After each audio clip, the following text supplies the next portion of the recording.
Szenteltessék meg a te neved, jöjjön el a te országod, legyen meg a te akaratod, amint a mennyben, úgy a földön is. Minden napi kenyerünket add meg nekünk ma, és bocsáss meg vétkeinket, miképpen mi is megbocsájtunk az ellenünk vétkezőknek, és ne vigy minket kísértésbe, de szabadíts meg a gonosztól.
Szeretettel köszöntöm a csoportot. Köszönöm Juditnak a meghívást, hogy én is eljöhettem ide, illetve szeretném megköszönni a híveknek a nevében, hogy eljöhettünk. Úgyhogy köszönöm azokat, akik itt vendégként, illetve testvérként itt vannak ezen a lelki alkalmon. Nagyon fontos és nagyon szép dolog, azt gondolom, hogy nem csak a testi életünk egyezik meg, és nem csak együtt lótunk, futunk dolgokban, és takarítunk együtt, és sok minden más csinálunk, hanem milyen szép és milyen jó az, hogy van egy közös lelki életünk is. Egyrészt mi igyekszünk megosztani a magunkét veletek, a csoporttal és a kedves testvérekkel. Milyen nagyszerű, hogy a csoport is megosztja azt, amit lelkileg kapott velünk, pálosokkal, illetve a kedves testvérekkel. Hát ezeknek a bevezető gondolatoknak a keretében szeretném felolvasni azt a lelki indítást, amelyet Pió atya ad számunkra erre az alkalomra. Péter első levelével kezdődik ez a néhány elmélkedő mondat. Általa hisztek Istenben, tehát Krisztus által, aki föltámasztotta őt a halottak közül, és megdicsőítette, hogy hitetek és reményetek Istenben legyen. Pió atya így bátorít, semmitől sem kell félnie annak a léleknek, aki bízik az Urában, és minden reményét beléveti. Az üdvösség ellensége is mindig itt tólálkodik körülöttünk, hogy megpróbálja kitépni a szívünkből üdvösségünk horgonyát, vagyis az Atyába, Istenbe vetett bizalmunkat, ezért hát kapaszkodjunk szorosan, nagyon szorosan ebbe a horgonyba, és ne engedjük el egyetlen pillanatra sem. Uram, minden reményemet belét helyezem, bízva abban, hogy minden egyes lépésemet te vezeted majd, hogy beteljesedjenek a lelkembe elültetett álmok és vágyak. Amen.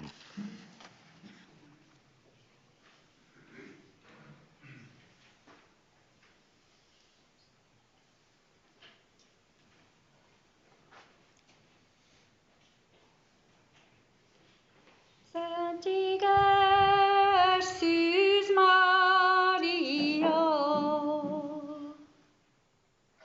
szép liliumszál,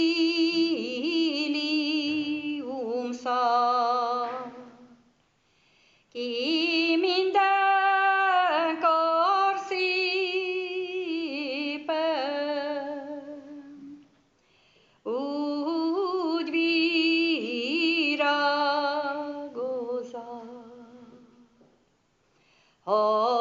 nagy szűzli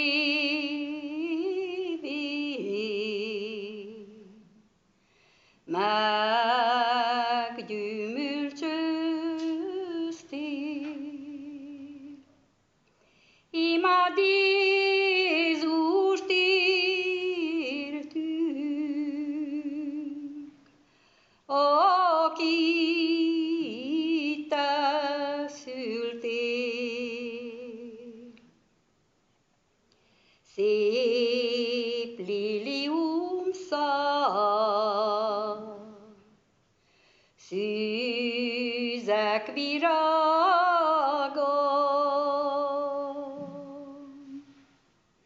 imádkozzál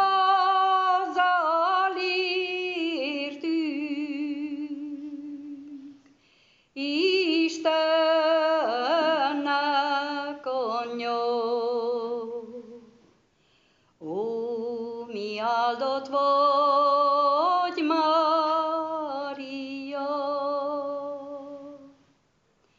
magyarok vigasztalója.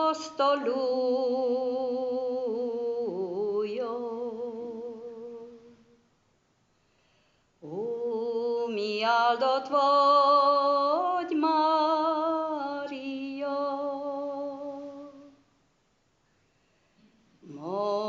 magyaroknak szószólója.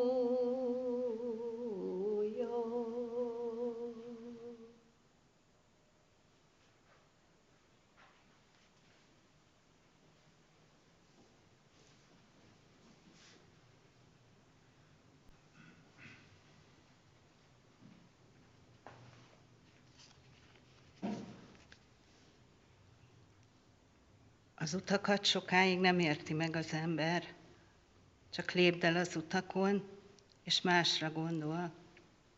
Néha széles az egyik út, aszfaltos, néha rögös, barázdás vagy meredek.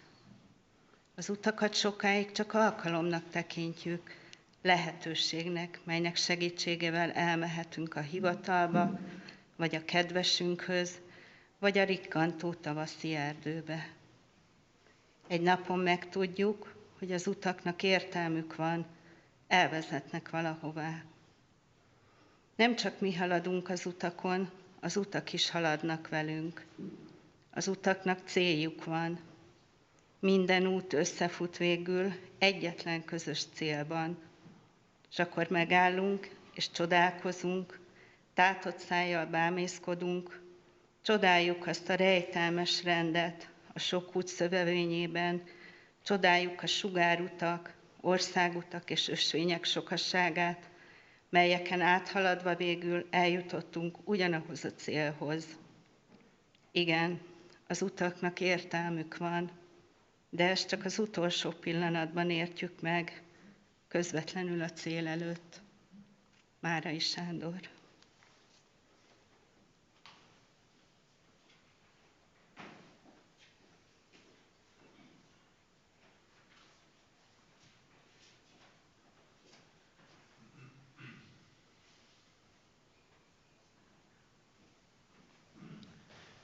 Remény mindig van, mondottam ember, imádkozzál, küzdj és bízva bízzál.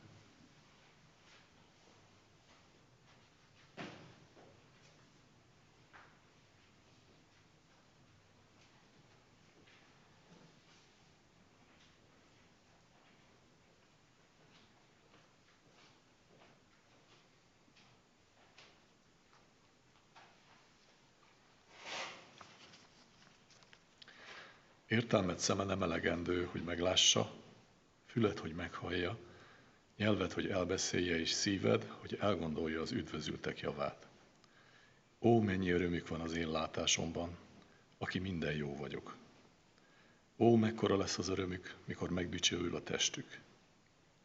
Igaz, hogy ez a jó az egyetemes ítélet napjáig még nem az övék, mégsem szenvednek hiányától, mert a lélek önmagában telve van a boldogsággal. E boldogságnak lesz részese a test, amiként mondtam neked. Sziénai Szent Katalin.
Mindenhol elér minket a remény, Leó pápa.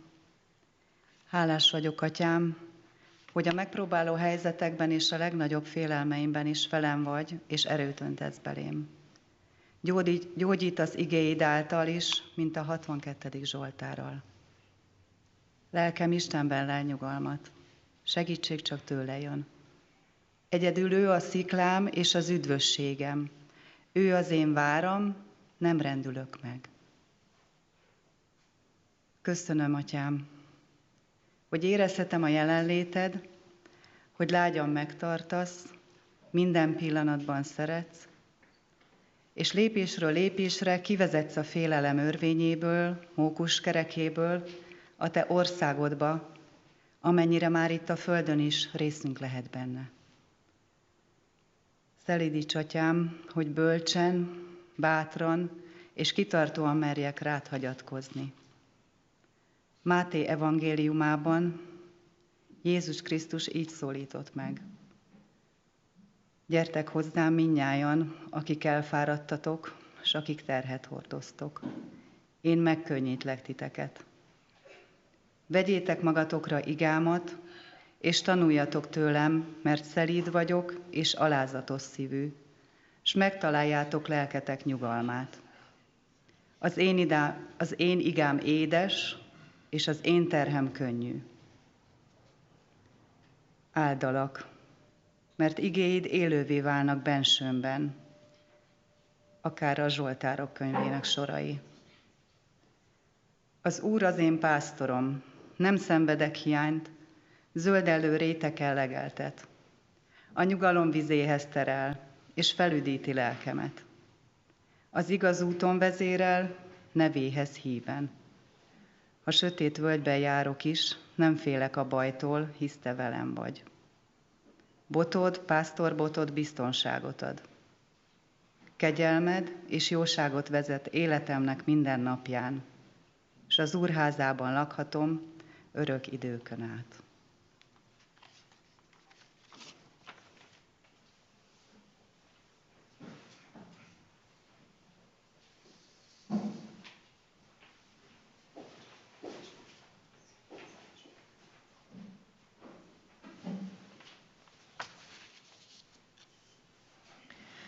A szív igazgatja és kormányozza belül a testet, és amikor a kegyelem birtokba veszi a szív gyönyörűségét, eluralkodik minden tagján és gondolatán.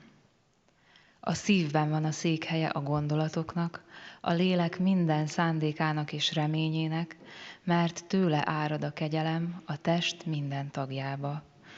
Nagy Szent Makariosz.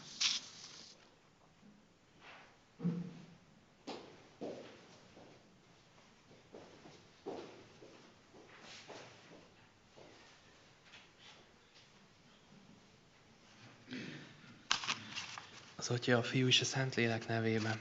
Amen. Fölséges és dicsőséges Isten, ragyog be szívem sötétségét, és adj nekem igaz hitet, biztos reményt, és tökéletes szeretetet, érzéket és értelmet, Uram, hogy megtegyem a Te szent és igaz parancsodat. Assisi Szent Ferenc.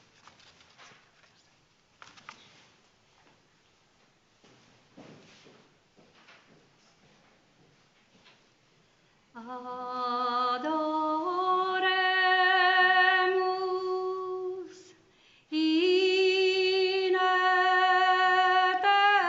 aeternum sanctissimum sacramentum.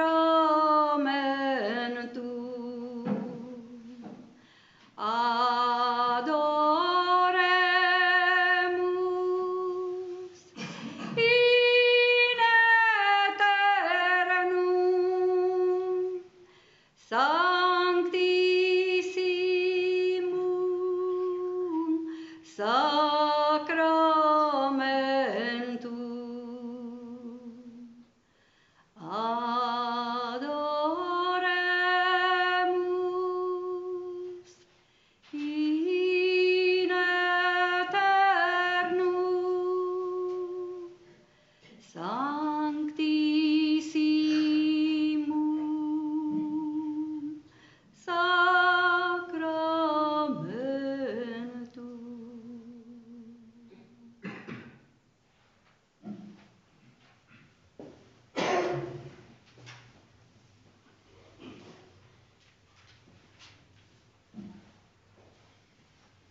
Sokat kerestem, és próbáltam megfogalmazni, hogy is van bennem a remény.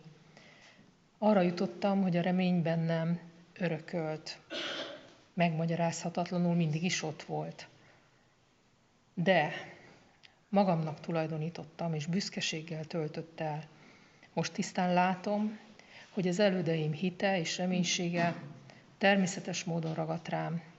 Ezt az erőt nekik és magamnak tulajdonítottam, pedig valójában Isten kegyelme volt jelent mindig is bennem. Dicsőség Istennek, hogy ő végig mellettem volt, sajnálom, hogy magamnak tulajdonítottam a reménységből fakadó erőt. Spe salvi facti sumus. Reményre vagyunk megváltva, mondja Pál a rómaiaknak és nekünk. Rómaiak 8.24. A megváltás, az üdvösség a keresztény hit szerint nem egyszerűen adottság. A megváltás oly módon adatott nekünk, hogy reménnyel lettünk megajándékozva, mégpedig megbízható reménnyel, amelyre támaszkodva meg tudunk birkózni jelen gondjainkkal. A jelen, a vesződtséges jelen is élhető és elfogadható, ha célhoz vezet. És mi a cél felől bizonyosak lehetünk, ha az a cél olyan jelentős, hogy igazolja a hozzávezető út megtételéhez szükséges erőfeszítéseket. 16. Benetek pápa, Spe salvi kezdetű enciklikájából.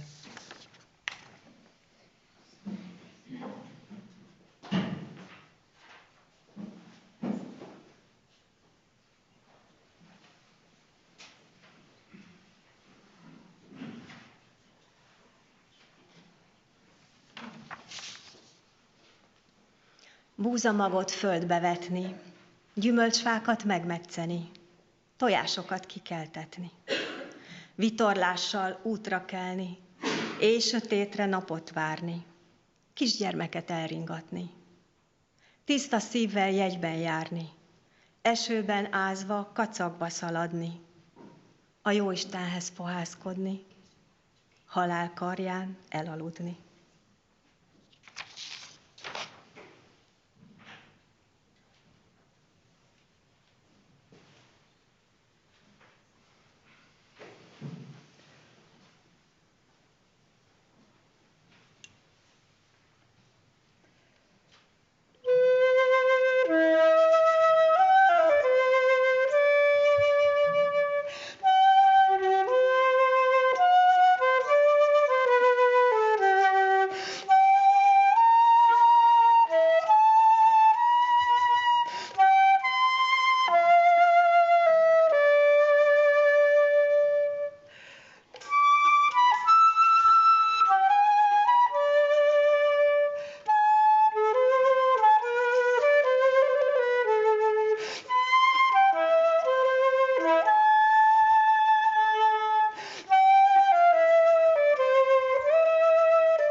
Sokszor kétségek között vagyok.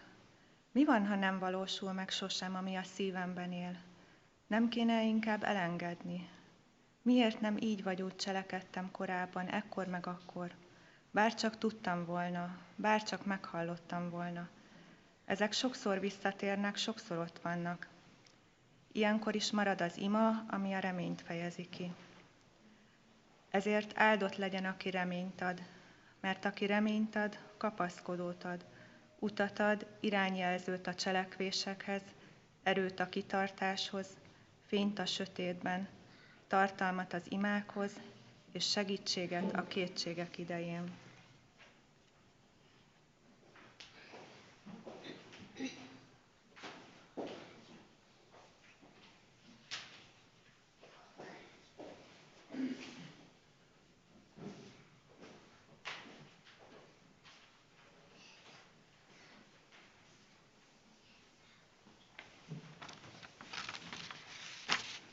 Aprócska, szellemes kislány a Remény.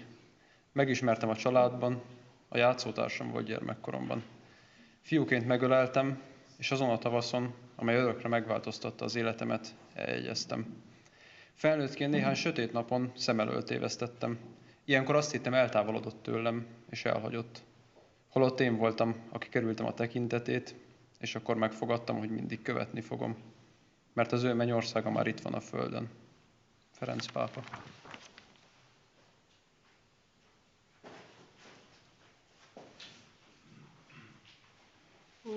Uram, irgalmaz nekünk, Krisztus kegyelmez nekünk. Uram, irgalmaz nekünk, Krisztus hallgass meg minket. Uram, irgalmaz nekünk, Szentséges Szűz Mária, Krisztusnak szent anyja. Szent szűzek, magyarok királnéja, könyörög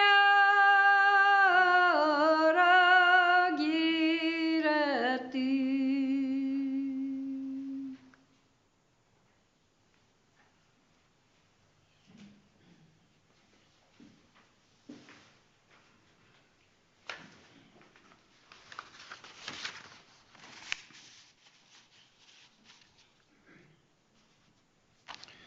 Áldott légy, Uram, a makacs érthetetlen reményért, amely bennünk él, mikor már csak fejünk hajtani lenne okunk. Áldott légy, Uram, a fényért, mely nem ésszel világít, hanem valami ősi dobbanással.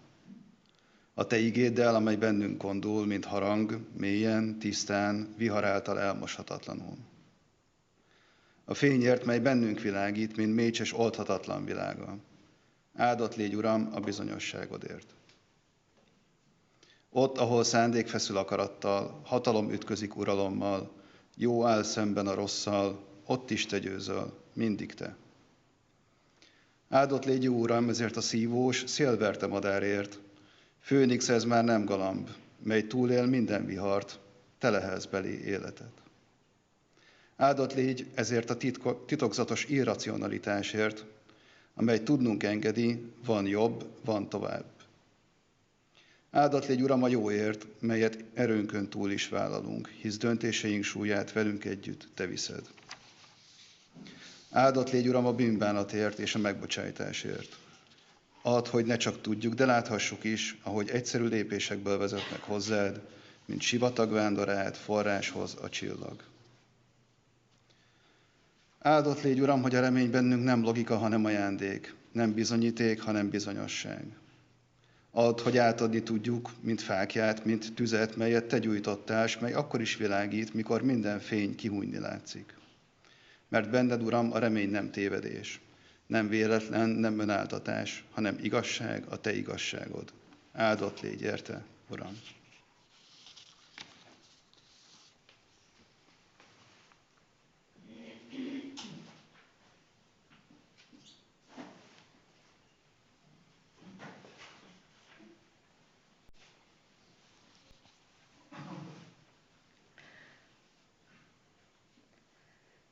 Egy testvér kérdezte a kopt remetét. Hogyan kerülhetek közel Istenhez? A remete így felelt. Olvasd ki önmagad akaratát, és meg fogod találni őt egy titokban, amely minden tudást felülmúl.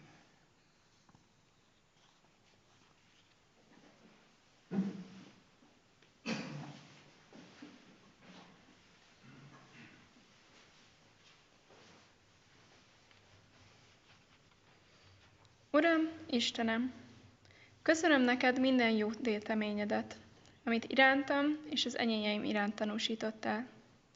Kérlek, adj nekem hűséges szívvel szolgálni téged, és mindenbe a te akaratodat teljesíteni. Adj nekem türelmet és alázatot, hogy mindig a te szent akaratod szerint éljek. Ámen. Szent Erzsébet imája.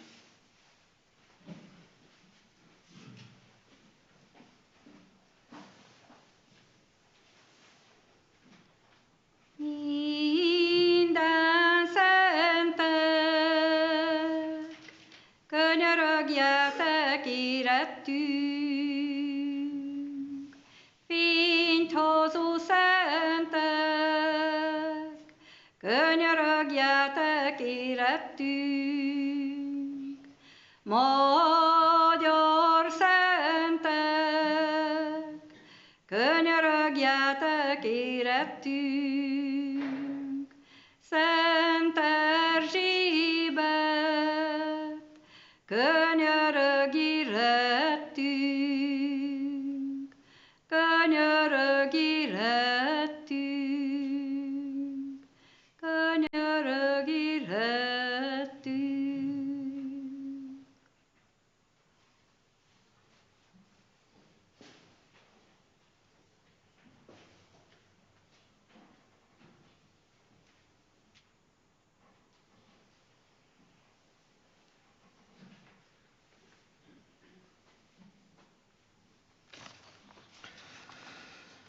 Gyerekként, mikor magamba feledkezve játszottam, annyira élveztem a gyermeki szabadságomat, hogy amikor kizökkentettek belőle, nem értettem, hogy ez miért nem jó. Ifjú koromban barátokat kerestem, hogy együtt érezzük és éljük meg a szabadságunkat. De azt kellett tapasztalnom, hogy ez a fajta szabadság törékeny és bizonyos feltételekhez kötött. Felnőtt koromra már csak a halvány remény maradt, hogy szabadon megélhettem, hogy jó vagyok, boldog vagyok. Aztán találkoztam valakivel, aki megmutatta, hogy a reményt nem szabad feladni. Rávezetett, hogy a rossz helyen keresem a boldogságot jelentő szabadságot. Ugyanis addig külső dolgoktól, személyektől vártam visszaigazolást, de ő megmutatta, hogy az, amire igazán vágyom, az belül van, bennem a szívemben. Így visszatért a remény, hogy szerethető vagyok, szabad és boldog lehetek. De erre a belső kapcsolatra nagyon kell vigyáznom.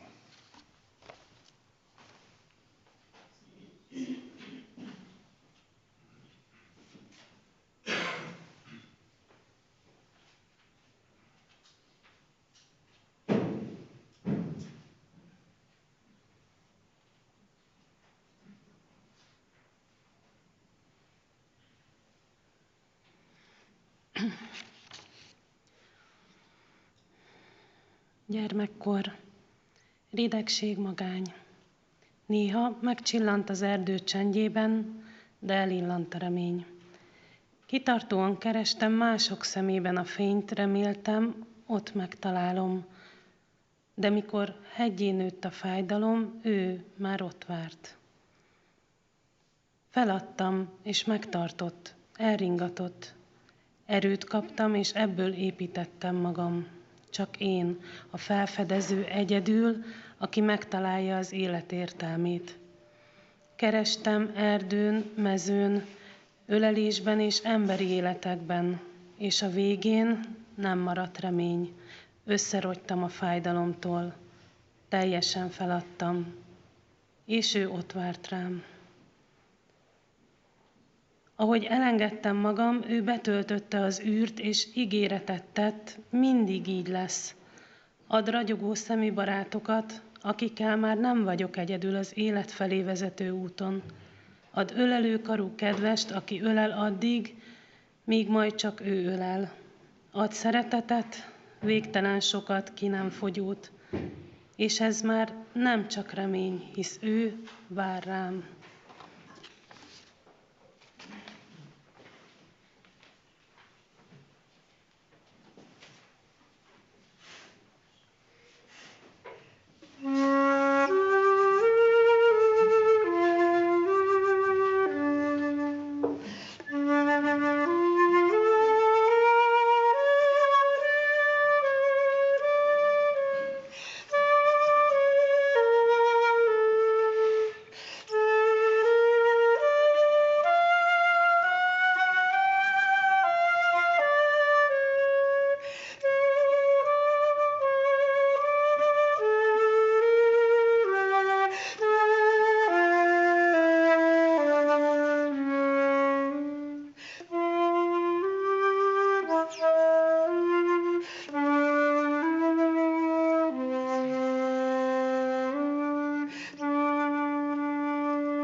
Senki nem reménykedhetik a diadalban, ha nem áll készen arra, hogy eszköz legyen az Isten kezében, aki a világot formálja.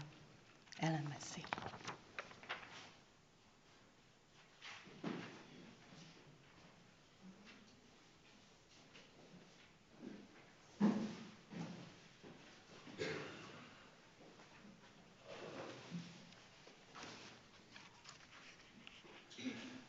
Amiért hálás vagy előre, mert hiteddel reméled, azt felét hajlik a mennyből, s lassan majd eléred. Simon András.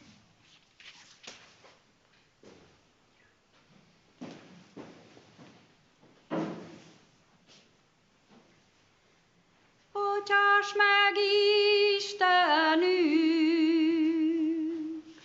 bocsáss meg híveidnek, és örökkön örökké jóságod mosolyog ránk. Bocsáss meg, Istenünk, bocsáss meg híveidnek, és örökkön örökké jóságod mosolyog ránk.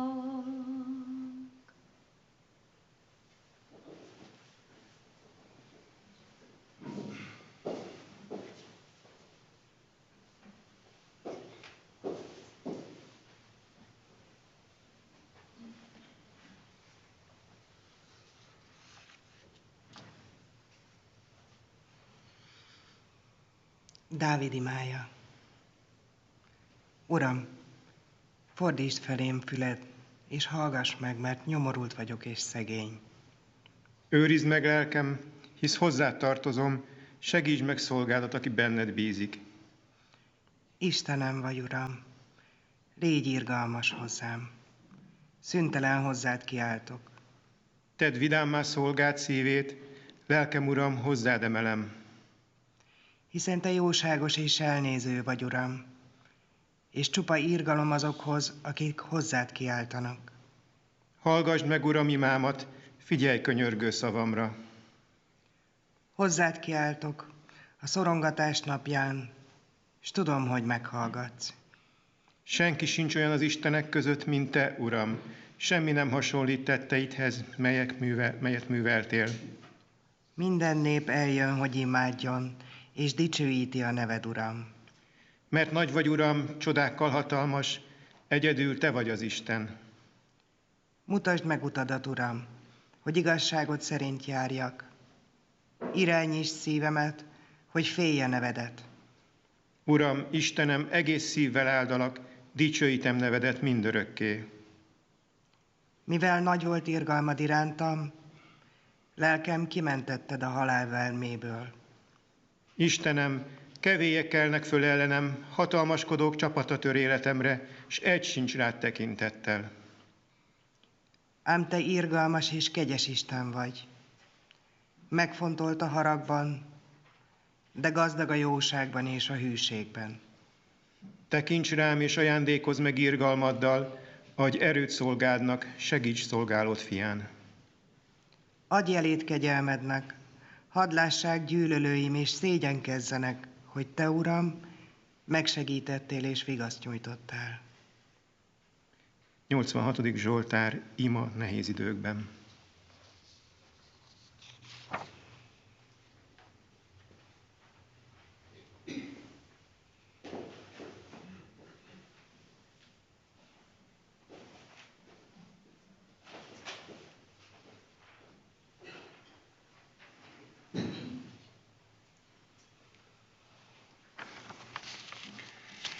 Hogy mi nekem a remény? Szenvedés, fájdalom, hit, mi mélyebb, mint az óceán. Ha elbukom, mert elbukom, nem pihenhet arcom a puha sárban, nem adhatom át magam a csendes elmúlásnak. A remény kiemeli arcom az újabb pofonért, hogy csattanással visszaráncson csendes magányomba. Újra és újra, vég nélkül. Utállak, remény, harsogja csalódásom minden pofon után. Utállak, ne kínozz, kérlek. Lassan azért eloszlik a köd, és szemembe visszatér a fény, és megláthatom, mi is a remény. Hitem gyökere ő, ki talpra állít, felsegít, fénybe borít, legalább az újabb pofonig. Szentlélek Isten, fákját fénye, az mi segít, hogy ne vesszek el. Remény nélkül nincs élet számomra, lelkem sajátja ez. Ő táplálja hitem, és most már látom, a sötét éjszakában is ott a fény, mi te vagy, remény.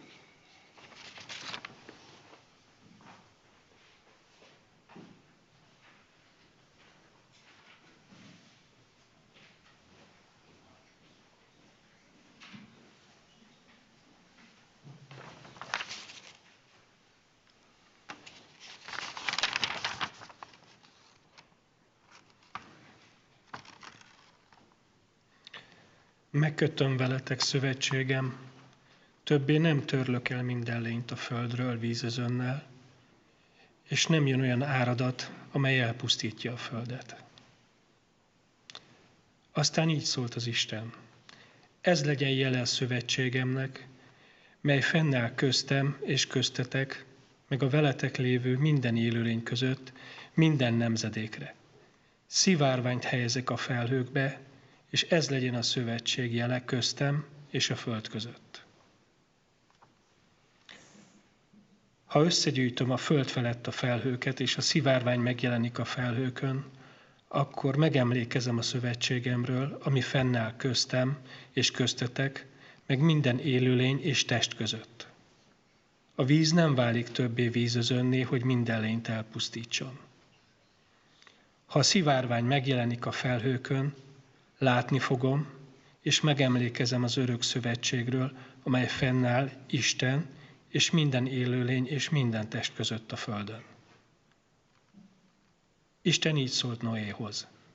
Ez annak a szövetségnek a jele, amelyet létrehoztam köztem és minden élőlény között a földön.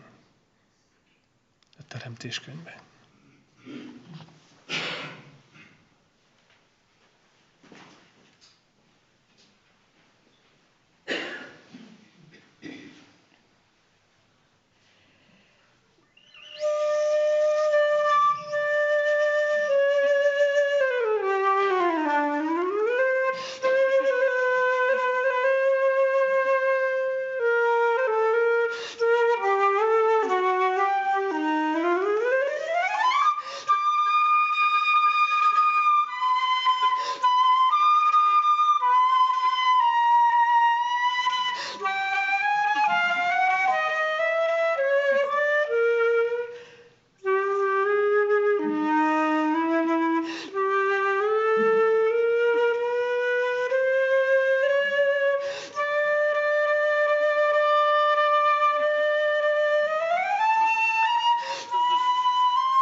Reménytelennek éreztem magam. Naponta a szeretet ellen vétkezni, arra feküdni, hogy ismét nem voltam jelen, amikor dönteni tudtam volna jó és rossz között, ismét bántottam. Nem, én egyszerűen reménytelen eset vagyok, és ez fáj. Sokszor imádkoztam, hogy ez legyen másképp, sokszor meg is gyóntam. Aztán egyszer, amikor egy nehéz konfliktus helyzetben voltam a férjemmel, egyszer csak megjelent Jézus bennem. Kérdezte, bejöhet-e a szívembe, elfoglalhatja-e azt teljesen. Mondtam, hogy hát, tudod, nem tudsz bejönni, mert téglák vannak előtte. Mert ha te bejössz, akkor én nem haragudhatok, nem büntethetek szeretet megvonással, és nem nyalogathatom a sebeimet. Azt mondja Jézus, Na látod, ezek a te vetítéseid a férjedre, a gyerekkorról kapott sebek miatt. Hát oké, mondtam, akkor elengedem őket. Tudod, nem könnyű ezeket elengedni. De jól van, gyere. S peregnek a téglák, pereg az ego, a ragaszkodás a rosszhoz. És egyszerre már bent is volt. Igaz, hogy a konfliktus helyzet nehéz volt, de belül béke lett, s nyugalom. Végre van remény. Azóta többször megtörtént ez a folyamat Jézussal, konfliktus helyzetekben. Nekem ez a remény. Jelen tudok lenni, és dönthetek a jó felé. Nagy ajándék. De ahhoz, hogy a remény megszülessen, ti, drága Judit, és drága közösség, nagyon kellettetek hozzá. Néha egy-egy mondat, néha órákig tartó beszélgetések. Tudni, hogyha elárulom, s kimondom, reménytelennek érzem magam. És hogy mibelül a legsötétebb, a legroddább, amit szégyenlek, és mindezekre az a válasz, hogy igen, ismerem, vagy nekem is van hasonló. Ezek nélkül nem tudott volna bennem ez a remény megszületni. Köszönöm.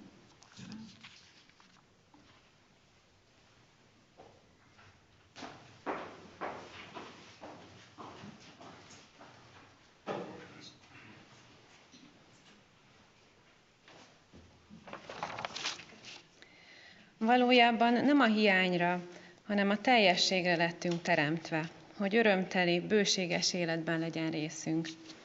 Szívünk mélységes vágya nem a szerepben, nem a hatalomban vagy a birtoklásban talál végső válaszra, hanem abban a bizonyosságban, hogy van valaki, aki kezességet vállal emberlétünk eme belső törekvéséért. Abban a tudatban, hogy ez a várakozás nem marad beteljesületlen vagy hiába való. Ez a bizonyosság a remény. 14. Leó pápa.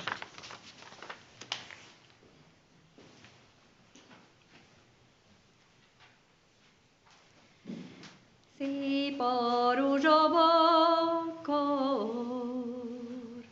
szép zöld levele, szép csípkés ez ága, legszebb virágja. Szép vagy te kis leány, szép arvarítad, de milleges legszebb, azt magadba rejted, de milleges legszebb, azt magadba rejted, azt magadba rejted, te gyönyörű lelked.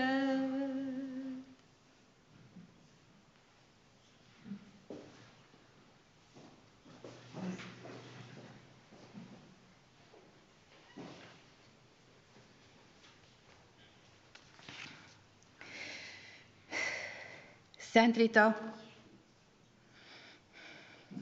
a reménytelen helyzetek szentje. Őrá tekintünk, és így kérünk téged, Urunk.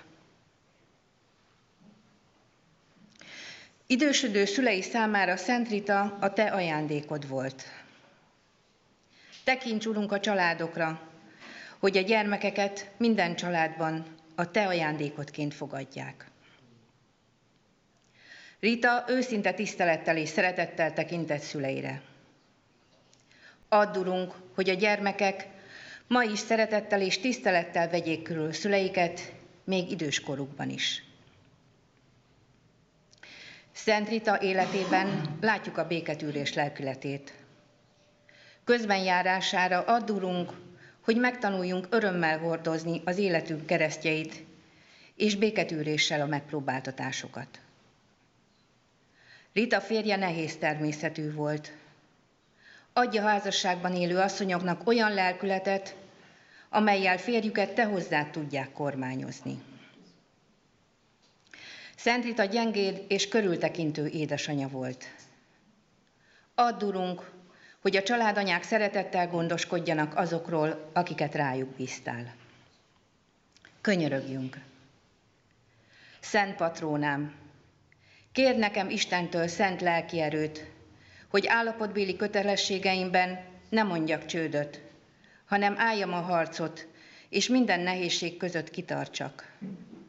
Kérd nekem szelíd szívet, amely a harag és a türelmetlenség fölött uralkodik. Szent Rita, mutasd meg nekem a jó utat, és minden munkámat irányítsd Isten tetszése szerint. Ámen.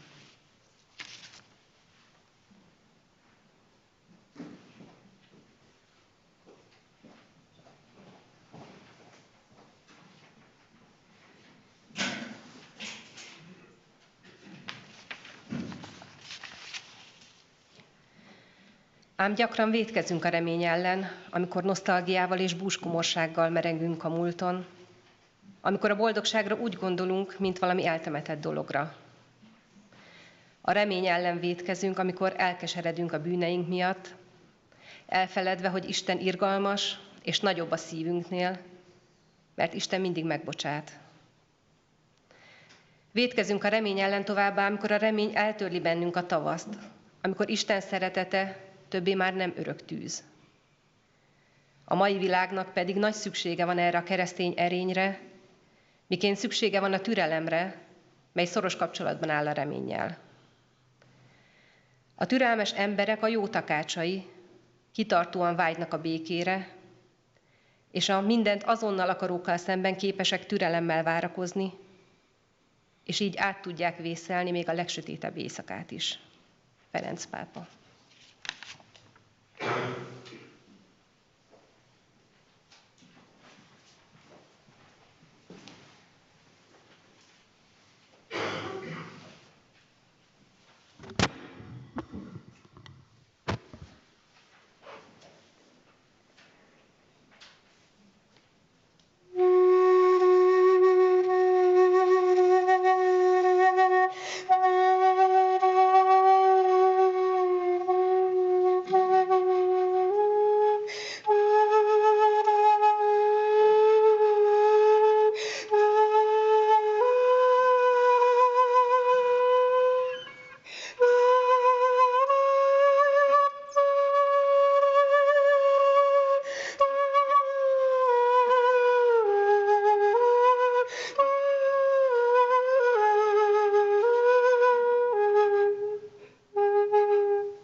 Kevés embernek adatik meg, hogy életében 2 születésnapi dátumot ünnepeljen. Még kevesebbeknek az, hogy ez a legjobb barátja által történjen meg vele. Emlékszem, amikor meghallottam a kórházi ágyon ülve a diagnózist, nem lehet már megmenteni a veseimet, transzplantáció szükséges. Percekig csak ültem, és igazából nem fogtam föl, nem akartam felfogni, amit ez jelent. Nem hittem el, hogy ez megtörténhet velem. Amikor elveszítettem az egészségemet, valami mélyen megroppant bennem, mint a világ hirtelen beszűkülne, a jövő bizonytalanná válna, és minden nap körül forogtak a gondolataim. Amikor az ember beteg lesz, először azt gondolja, hogy egyedül kell végigmenni ezen az úton. De aztán rájön, hogy az igazi erőt azok adják, akik mellett állnak. Legyenek barátok, családtagok, vagy akár ismeretlenek, akik mégis mindent megtesznek érte. Én is átéltem ezt. Amikor megtudtam, hogy csak egy szervátültetés adhat esélyt arra, hogy újra teljes életet élhessek, először a félelem töltött el, és aztán valami egészen más, a remény. A remény nem csupán a kiszámíthatatlan jövőben volt, hanem azokban az emberekben, akik körülvettek. Gyerekeim, barátaim támogatása minden sötét napomat kicsit világosabbá tette. Volt, aki egyszerűen csak mellettem volt, amikor elfogytak a szavaim, volt, aki a humorával, más a csendes jelenlétével segített átészelni az aggódás óráit. Nem azonnal érkezett meg ez a remény. Kezdetben inkább csak a korábbi fegyelmezettség és dac, hogy sohasem fogom feladni. Leginkább a gyermekeim miatt nem. Évek teltek el, mire megértem arra, hogy el és be tudjak fogadni. A saját kétségeim gátoltak abban, hogy élő donoros transzplantációt el tudjak képzelni. Tomi a kezdetektől támogatott, most arra 23 év barátsága köt össze minket.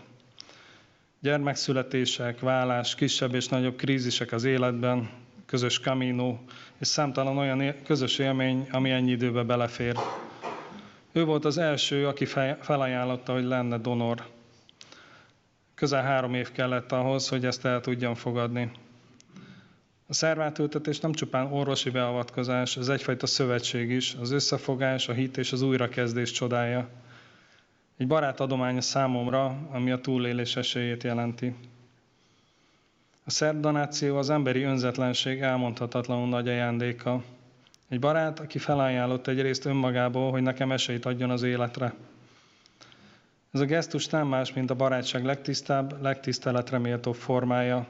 Egy csendes ígéret, hogy nem vagyok egyedül, hogy az emberség még mindig összetart bennünket. A remény valójában nem önmagában születik. Mások szeretetéből, törődéséből, önzetlen döntéseiből épül fel. Amikor az ember egy új vesével és egy új lehetőséggel ébred, tudja, hogy ezt egy barát tette lehetővé. Most pedig szeretném megköszönni mindenkinek, aki valaha reményt adott másnak, legyen az kedves szó, csendes jelenlét, vagy éppen egy életmentő döntés. Nekik köszönöm, hogy megtanultam. A barátság és az önzetlenség az egyik legnagyobb ajándék, amit ember embernek adhat. Leginkább azonban Szipola Tamásnak köszönöm, hogy talán jobban tudott engem szeretni, mint én önmagamat. Tomi, ki jössz?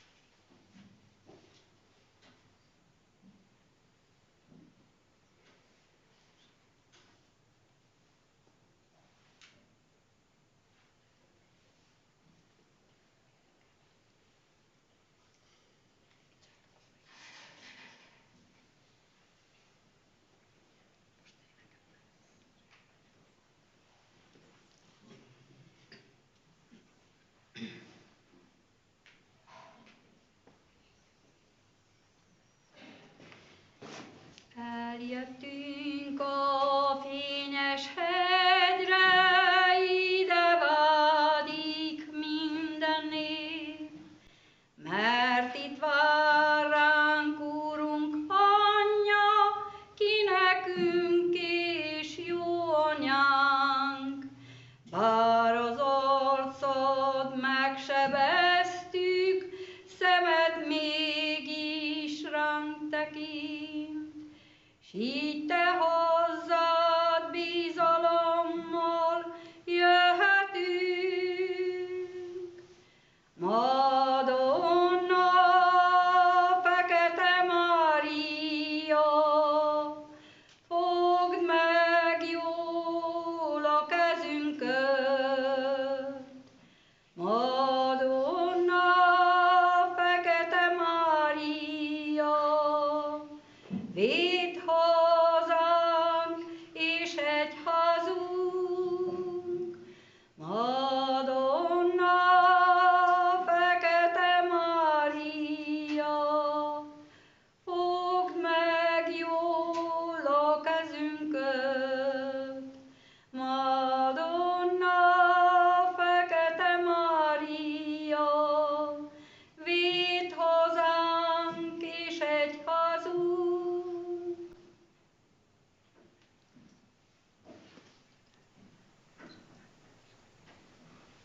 Üdvözlégy Mária, kegyelemmel teljes, az Úr van te veled, áldott vagy te az asszonyok között, és áldott a te méhednek gyümölcse Jézus. Asszonyunk Szűz Mária, Istennek szent anyja, imádkozzál életünk bűnösökért, most és halálunk óráján. A remény nem csal meg, mert a nekünk ajándékozott Szentlélekkel kiáradt a szívünkbe az Isten szeretete. Az Úr legyen veletek! És a lelkeddel. Áldjon meg benneteket a mindenható Isten, az Atya, a Fiú és a Szentlélek. Amen.